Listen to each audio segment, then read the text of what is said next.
Mail. No, don't care. No.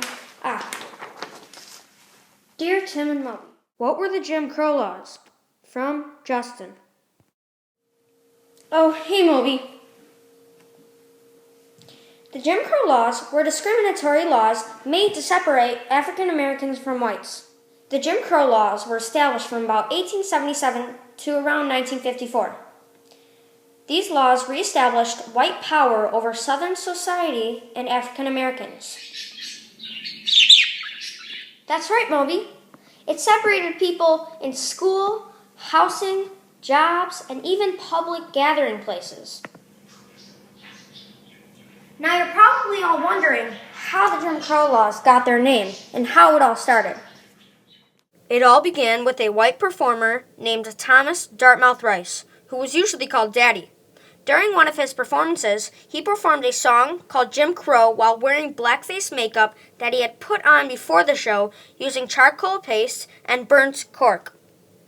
Rice was acting as the man named Jim Crow, and what he did was very stereotypical to African Americans. Because of this man, the Jim Crow laws were formed, and they limited lots and lots of rights for African Americans. What rights were limited? Well, not every right was limited for African Americans, but most of all, African Americans were completely separated from whites.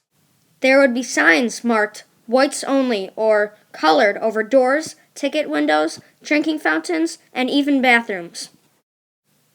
They also couldn't work in the same room, and they couldn't be in the same car or bus.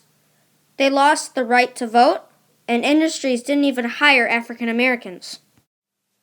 Specifically, in Florida, it was illegal for a person with Caucasian blood to marry someone with a different type of blood.